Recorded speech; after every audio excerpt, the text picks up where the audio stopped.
Gabriel Stoltz, error estimates on the computation transfer coefficient, please. So first of all, I'd like to thank the organizers for the opportunity to visit India and come talk to this audience.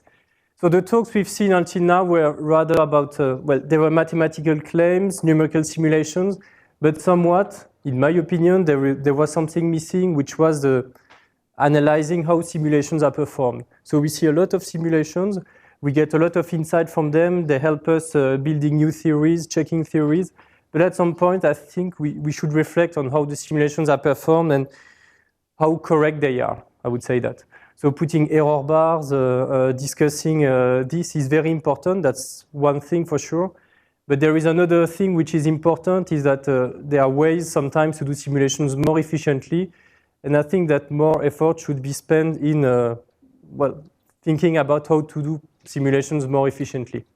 For instance, I did thermal transport computations and I really was fed up waiting for months for simulations to converge. But at the moment, I have no better option than just waiting.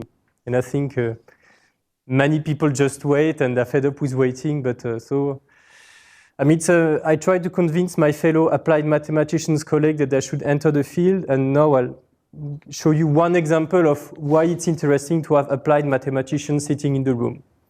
So the motivation for today is the computation of transport coefficients, which you know very well about. So there are two ways to obtain them, either as the linear response of equilibrium systems perturbed by some non-equilibrium force, or through some Green-Kubo formulation, some Green-Kubo formula. I mean, it's known that at the theoretical level, the two formulations are equivalent, but from a numerical perspective, the two formulas lead to two different estimators, and some estimators are better than the others. And so that's the aim of today, to explain you what is the error which you have in those correlation functions or the linear response when you discretize the dynamics by using finite time steps on a computer. And so for concreteness, I'll focus on the very simple case of a particle in a 1D or a multidimensional system, and I want to evaluate the mobility or the self-diffusion according, say, to this formula. So just, I mean, there are a few basic slides as this one, because I really realized that in the audience, a lot of people are not so familiar with numerical analysis. So that's just a reminder to tell you what kind of error you have in simulations. So I start with a general SDE. I assume that it's ergodic with respect to an invariant measure, and I discretize it on a computer. So the simplest scheme is this one. It's the Euler scheme. Maybe you would have thought of it spontaneously. And so when you consider this dynamics, you discretize it like that, and you compute, say, an average over the trajectory of the dynamics. So by ergodicity, this is going to converge to some average, which is going to be an average for an invariant measure pi underscore delta t, which will not be exactly the invariant measure for the continuous dynamics. There is some error introduced by the discretization. So by the law of large number, this empirical average over one trajectory converges to an average with respect to that measure, which is the correct average, then plus some error, which is called the bias. The bias is really the error you see when you've got infinitely long trajectories. Of course, on a computer, even after 4 months, trajectories are still finite, and so there is an additional error, which is a statistical error. So a statistical error is something which you can relate to the variance of the continuous dynamics. So I won't be talking about this one today, although usually it's the dominant one.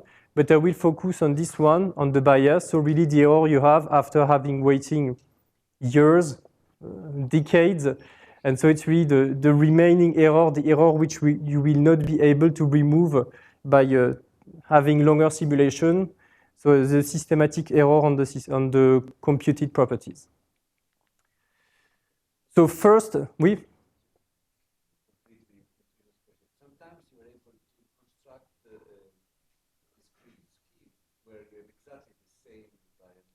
yes, you can. I mean, if you do Metropolized, for instance. No, then there is no bias. I mean, at least for static properties like that. But I mean, for transport properties, I mean, you have, like for Green-Kubo and so on, it's difficult to have a dynamics for which you don't have any bias in the Green-Kubo formula because you have the time correlations, they should be exact. So having the invariant measure correct is something which can be done. Having the time correlations correct is something which is much more difficult. I mean, so this is to motivate that beware in simulation, there are always two types of error, biases and statistical errors. So we have to quantify them and possibly to reduce them. So then, I mean, in order to motivate what I'm going to compute, I'm just recalling that I will be working with, say, a Langevin dynamics, which I will perturb, and I'll be interested either in Green-Kubo formulas like that, or in linear responses of appropriate quantities, like the average force for this Langevin dynamics, where I put a constant force. So of course, this constant force is not gradient. It's not the gradient of a periodic potential, so I've got a non-equilibrium system. So I'd like to compute either this quantity or this one.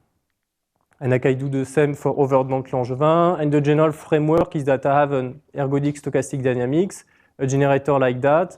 I perturb it by something like a perturbed drift.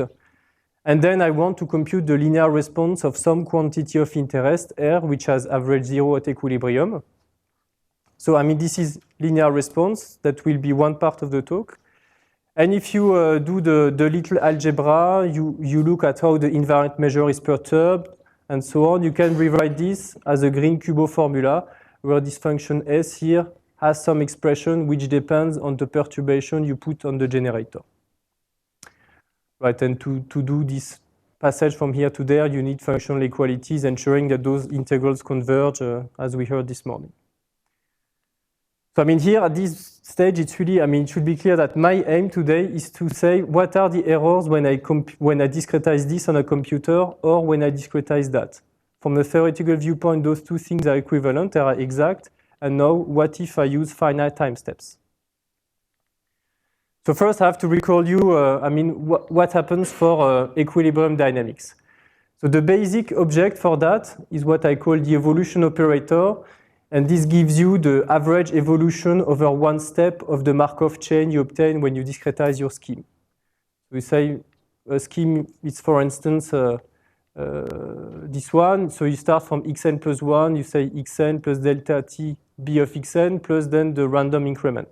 So that would be your numerical scheme, and you would like the average evolution of this quantity. And of course, there are many possible schemes, infinitely many. And the interest of numerical analysis is to discriminate between the schemes, those which have the least errors. And for that, a very convenient thing is to first expand the evolution generator in powers of delta t. So you've got phi plus delta t, a first order differential, first a differential operator, then other ones, and so on. One question is, what are those operators? And I realize that maybe none of you have or almost a handful of you have seen those kind of computations in the past. So to compute those operators, what you do is you take your scheme, which you see as a map starting from a point Gn with some random increment Gn, which would be a Gaussian. And you've got some recipe to go from xn with this increment Gn to some new opposition or configuration xn plus 1. Typically something like that. And then the evolution operator is the average evolution when you average over all the possible realization of the Gaussian increment. So if you want to do the Taylor expansion, which I've wrote here, what you will do is that you will say that, well, this new position is the previous one plus a small increment, and I'm going to Taylor expand the function which appears here inside.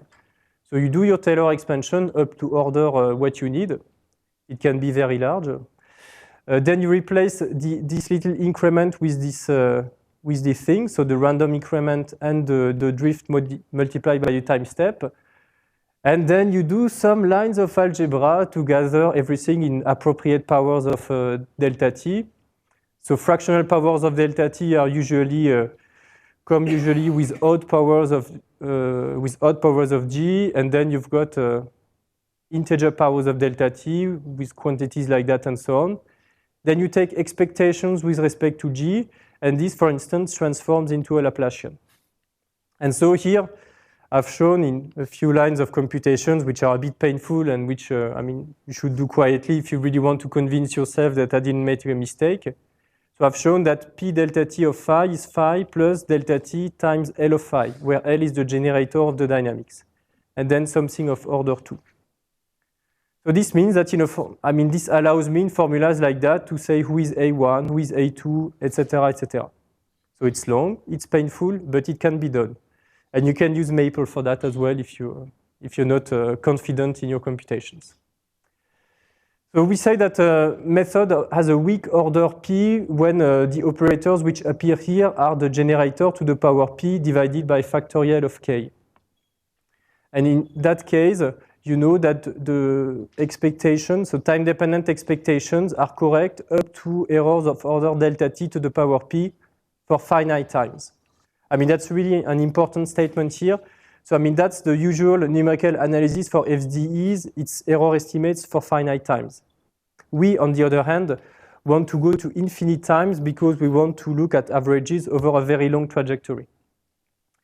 So for that, I assume that if I need to prove the ergodicity of the numerical scheme, this is something which can be done using, say, Lyapunov techniques. So there are functional analytic techniques to prove that here you've got a law of large number and that you're converging at a correct rate. So once you have that, so a delta T expansion of the evolution operator and you have some ergodicity, you can state error estimates on average properties. So you can say that your average with respect to the numerically invariant measure is the average with respect to the exact, to the measure you would like to average with respect to, plus some error term of order delta T to the power P. And who is P? It's simply the first index for which the operator AK does not leave the invariant measure, does not leave the measure pi invariant. So recall, I expand in powers of delta T. There are differential operators here, and you look at the first operator which does not leave pi invariant. And this I call pi. I call little p, the maximal index, and then I define some function gp plus 1, which is something which is computable once you give me the numerical scheme. And so this formula tells you that really tells you two things. First, that when you numerically evaluate average properties, there is some error of order delta T to the power P, where P is something. And maybe more importantly, it tells you also what the dominant error is, and this gives you a way to correct the error, either by doing some Romberg extrapolation. It's a fancy word by saying that you do a computation with delta T over 2, and then you extrapolate to 0, either in a linear, quadratic way, or with some power P if you've got an order P. Second option is to realize that the first order correction to the average can be rewritten as some integrated correlation function, and then to approximate that on the fly, to estimate that on the fly as well. Right. Here the message is that once you know the expansion of the evolution operator, you know the errors on the invariant measure, and even if your scheme is of weak order 1, it may be that the invariant measure has errors which are much smaller than order 1. That's something which may be surprising. At least it's surprising for people of numerical analysis, maybe not to you, but so that's a first message. Maybe I'll just say one word about the proof. The way I do the proof is that I say that the invariant measure, I really write it as a perturbation of the measure, the target measure pi, and then I say I look for the function which I have to put here in order for this quantity to be closer to 0 than if this term was not present. So it's somehow some perturbation theory, and this gives you the expression of the function here. Now, what about non-equilibrium dynamics? So first, what I have to say first is, now it's time to really present you a scheme. So I consider this example of Langevin dynamics, and the way it's usually discretized is using a splitting scheme. So a splitting scheme is something we've seen in in Kulkarni's talk last week. So you take your generator, you cut it into 3 pieces evolution of positions, evolution of momenta for the Hamiltonian part of the dynamics, and then the Einstein-Uhlenbeck process on the momenta. The interest of decomposing the dynamics into those three parts is that the three elementary SDs associated with one of those generators are analytically integrable.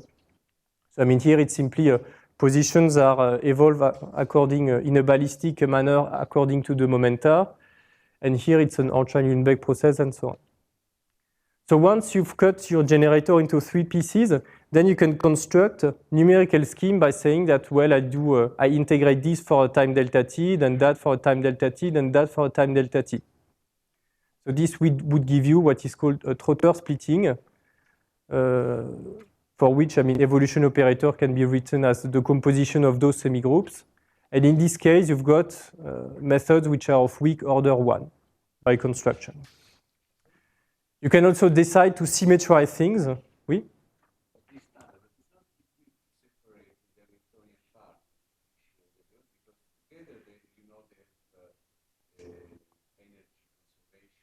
Indeed. Yes, you do. I mean, if you don't separate, you cannot integrate analytically. That's the main motivation for separating. Once you separate, you would be nervous about energy conservation, and you have every right to be. Except that if you do this kind of splitting like this one, you obtain a symplectic integrator, and in fact the energy is very well preserved over very long times. Which means that in fact you can prove that the theory of geometric integration and backward error analysis, that the exact energy is approximately preserved because there is an approximate energy which is exactly preserved.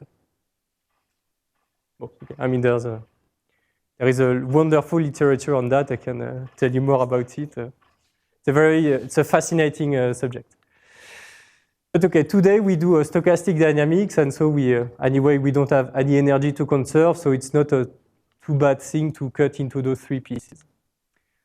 So Trotter splitting is this first order thing. Then there is a strong splitting where you say that it's a bit arbitrary to do first A, then B, then C. So let's symmetrize things and do half of A, half of B, half of C, and then again half of C, half of B, and half of A. And then you obtain this strong splitting, and then you've got a second order scheme. Second order is better then because the errors are smaller. And so I guess that this was Kulkarni's main motivation last week for doing a strong splitting, is that it reduces the errors.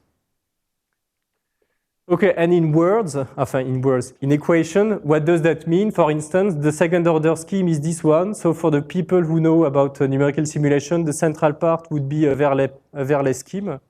And then you add two Einstein-Uhlenbecks for times delta t over 2 at the ends of before and after the Verlet scheme. So it's as simple as that. So once you have a scheme like that, you would ask yourself the question. Here you see I've putting the non-gradient force here in the drift term. The question would be, if you compute the mobility with this numerical scheme, what is the error on it? Is it delta t squared? Is there no error? And so the result is this one. It's building up on the result for equilibrium scheme. Is that I write here mu, gamma, eta, delta t. That's the invariant measure for one of those numerical schemes. So you see it's parameterized by the friction, by the magnitude of the nonequilibrium force, and also by the time step. And so what I'm doing on the right-hand side is an expansion of the invariant measure for the numerical scheme with respect to the two small parameters, which are one, the magnitude of the forcing, and two, the time step. So the terms you obtain, there is a first term of order eta, which is the very same term you would obtain at the continuous level when you look at the linear response, at how the invariant measure is modified by some non-gradient force. So this is the same term as for the continuous dynamics. There is a second term which does not depend on eta, which is exactly the correction term you would have for the perturbation, the numerical perturbation of the equilibrium measure. So this is really what you observe when eta is equal to 0. And then there is a first term which couples both the magnitude of the perturbation and the time step. So what is eta again? Eta is the, so it's previous one. It's the magnitude of the constant force I'm adding. So that's the magnitude of the. Eta equals 0 is equilibrium. Ouais. Eta is equal to 0 is equilibrium exponential minus. You've got a Gibbs measure. Yeah, I consider my system. I put a little bit of external force, so the particle moves in one direction. And then when I consider the linear response of that, I can come back to the mobility. Put it on every side. I've got only one particle, let's say, in the periodic potential. Yeah, I should have mentioned that at the beginning, sorry. And so when you write the expansion of the invariant measure for the numerical scheme, there is a first non-trivial term which couples those two things. And so when you want to compute the mobility numerically, what you do the linear response of, say, the average velocity with respect to this numerical measure. So for eta equal, for eta non-zero, and you subtract what you have for eta equals 0. And that's a way to recover the mobility up to an error term, which is delta t to the power alpha. And then some expression, which is not really computable. So the take-home message here is that the error you see when you compute the linear response of a non-equilibrium system is of order delta t to the power alpha, which is really the error you have even for equilibrium averages. So if you find a numerical scheme for which the error at equilibrium is very small, it will also be the case for the computation of transport coefficient obtained by non-equilibrium perturbations. It depends on the scheme. So for this scheme, for instance, alpha is equal to 2. And for this one, alpha is equal to 1. So there are ways of, the value of alpha is really the one, it's the value of p which appears here. So, you have to compute a lot of things and to check a few conditions, and then you can determine the value alpha. It's the. Are there cases that it's really needed to go to higher alpha, or alpha equals 2 is in principle good? It's difficult to do more than 2, I would say. It's difficult to do more than 2. But let's put it this way. Have you seen in your simulation cases where alpha equals 2 does not work well? We're currently doing things on thermal transport, and there the biases are very large, and so it's still ongoing, I would say. Here in those 1D simulations, it's too simple to really see the effect. Yeah. And I think, and that's where I show the numerical results. Here on the left, I show that when here I work with a finite time state, delta t is equal to 10 to the minus 2. It's so for this 1D particle with a Langevin dynamics. And I put a constant force, and that's the magnitude of the constant force. So you see, as you increase, you see the average velocity increasing in a linear manner at the beginning, and then you start to see the nonlinear response regime here. So what I do, I consider the slope of that curve, and this gives me 1 point here for one value of delta t. So here, when you look at this graph, every point here has been obtained by a fit like that over 50 values of eta. So it's a very expensive computation indeed. And so when I consider a scheme of order 1, I look at my mobility, I see it's converging to some value as delta t goes to 0, which is the same as for a second order scheme. And here it's the time to pause and to say, well, look, here if I want a 10% error on my mobility coefficient, I should take a time step which is of order, say, 0.005. And whereas at this value for a second order scheme, you see that the error is much smaller. That's the typical thing that numerical analysis can bring you, is to tell you that, well, with this scheme, you're going to compute your mobility with an error which will be of order delta t to the power something. So that was for the first part, nonlinear response, non-equilibrium perturbation of equilibrium system. Second part, there are people, maybe not so much here, who prefer to compute, say, a thermal conductivity using Green-Kubo formulas. And in this case, you have to ask yourself the question, what is the error when you do that? Is it larger than for when you do nonlinear response, when you do non-equilibrium perturbations?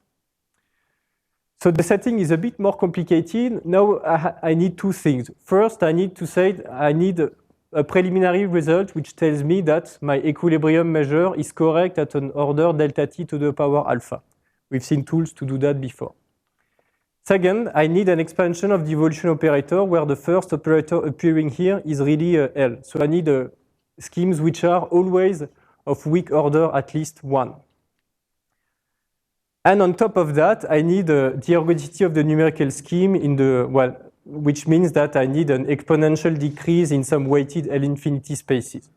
I mean, those are Lyapunov conditions. It's a bit technical to really state precisely the results.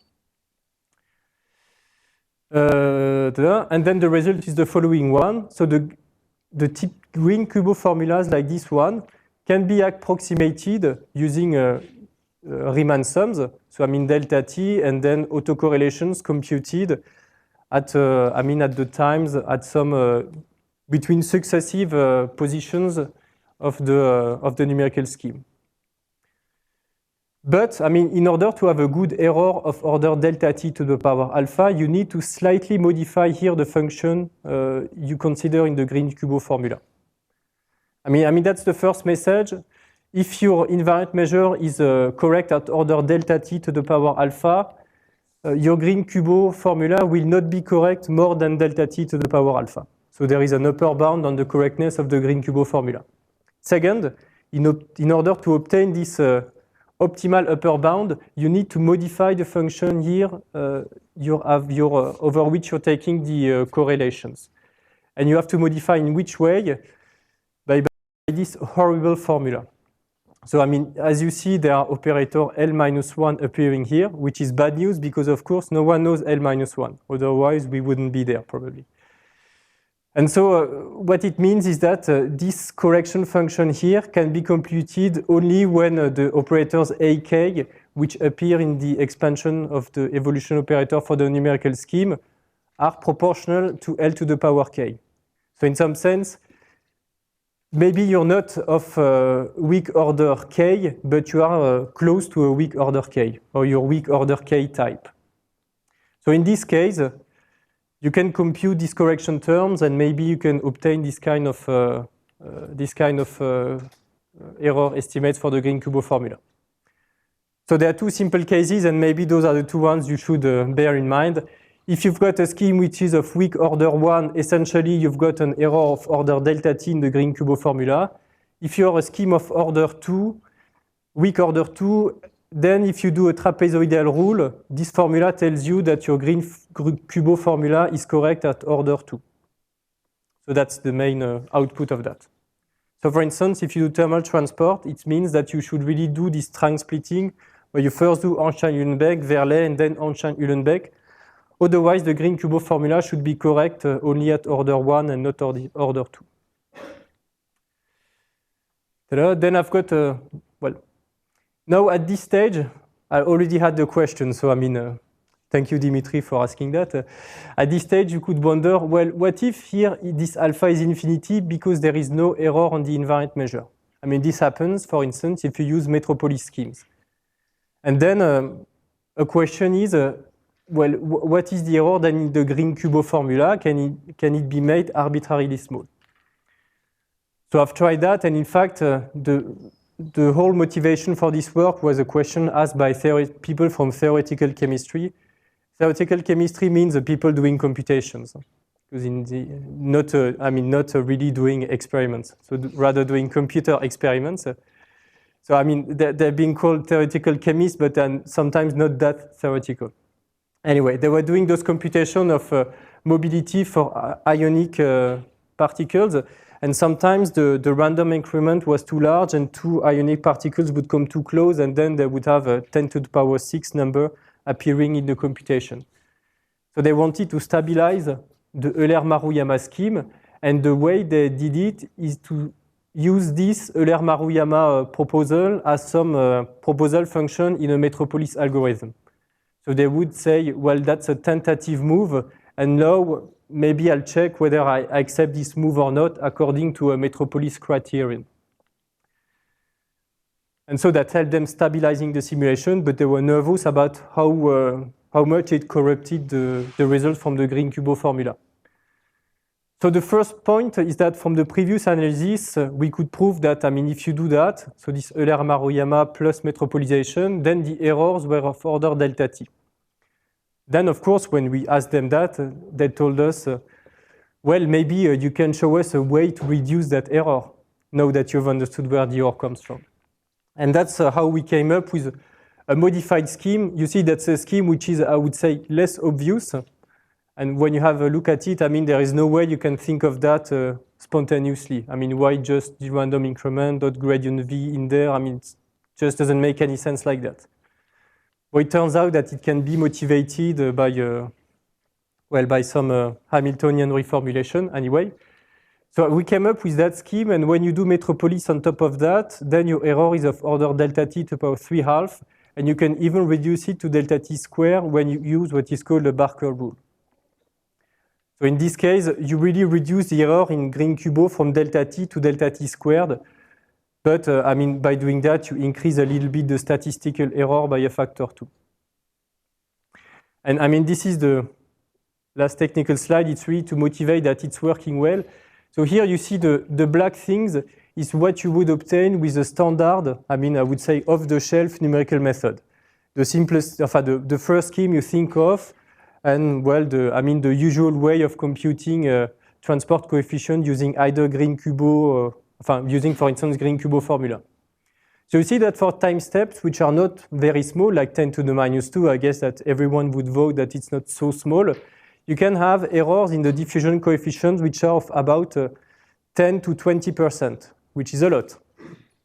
Which is a lot if you really want something which is reliable. In thermal transport, for instance, the currents you measure are so small that really having a 20% error may be, having a large error may be something which is really a problem. Now, if you use the modified scheme, the modified numerical scheme, but still with Metropolized, you see that you really decrease the error. And now, if you use this Barker rule with the scheme, I would say, which is less intuitive, then you have this red curve on the top for which you see there is almost no bias. There is almost no systematic error for time step of this order. I mean, so you see, I mean, that's the interest of numerical analysis. It's what helps you going from, say, there to over there. It means so that you can take larger time steps, and so and if you can double the time step, instead of waiting 1 month, you wait 2 weeks for your computations to finish. So it really can have an impact on your life, or on the electrical consumption of the computers you're using.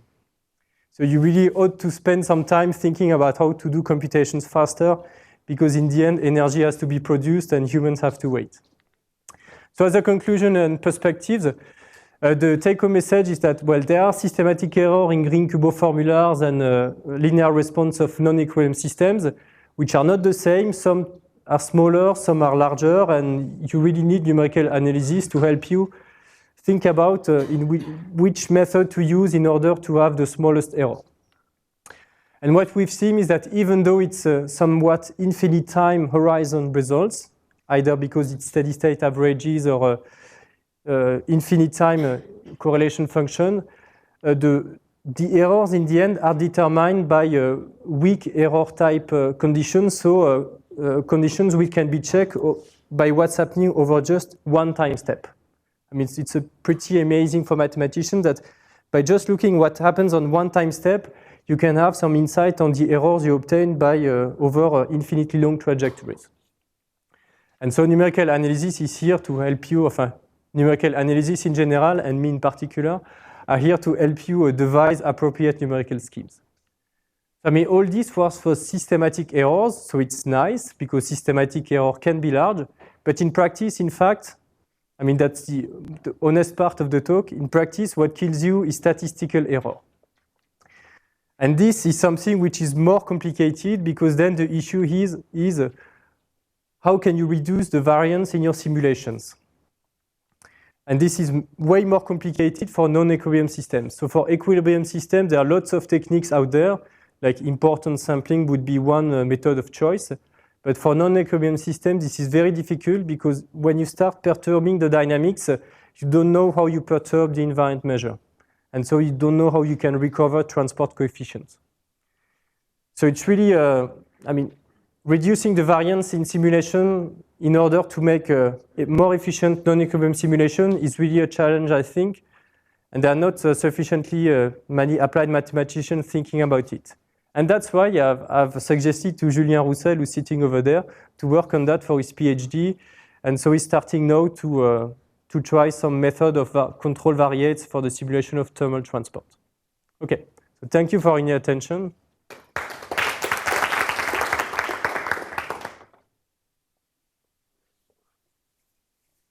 Questions or comments?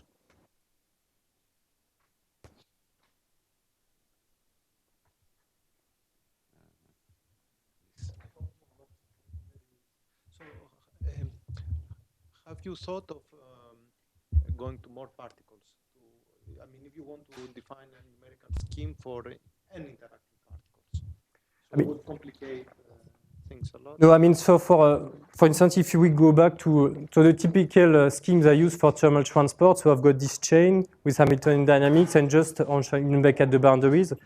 What I would do is I would do a Hamiltonian in the Verlet scheme for everyone, one pass of the Verlet scheme, and then I would integrate the Einstein-Uhlenbeck just for the boundary particles. Then I guess your errors will depend on n, where n now is also the number of particles. Yeah, that's a very good question. So I mean, the order of the error will still be delta t squared. Now the issue is, what is the prefactor? And so if you... It will blow up. It could blow up with an assembly. It will. Because, I mean, when you look at the error estimate, in fact, it's somewhat hidden here. There is this function fp plus 1, and then there is some operator power minus 1. This operator will be the generator. And so for a chain like that, the spectral gap is decreasing as 1 over the power of n of something, which means that here the prefactor is going to blow up like a power of n. In principle, you could find methods for which the numerical scheme does not blow up with as n goes to infinity, right? I mean, at least in equilibrium. No, I mean, what you will have is that you will still have an invariant measure and so on, but the discrepancy between the numerical invariant measure and the target one will still increase with n, typically. I mean, well, maybe you can discuss it indeed, but I mean, a priori, there is no way of avoiding that. But maybe if you just look at one particular variable, for example, the current. Maybe, I mean, there may be miracles. At the end, you are just interested to measure the current in one side, so maybe the error does not grow then. Maybe, I mean, in particular. I mean, one thing is that here, if you don't consider phi, but you consider L of phi, so the generator applied to phi, then you can show that the correction term does not blow up. So for functions in the range of the generator, it's clear that the error is controlled with respect to n. And otherwise, you need, I mean, somewhat a spectral gap or functions which are in a portion of, which are such that L minus 1 of those functions do not blow up. So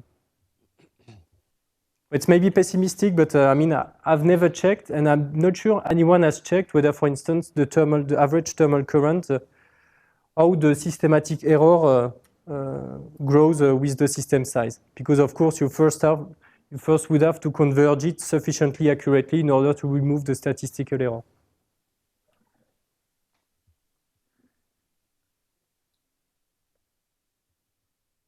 Okay, if there are no other questions, we thank again the speaker.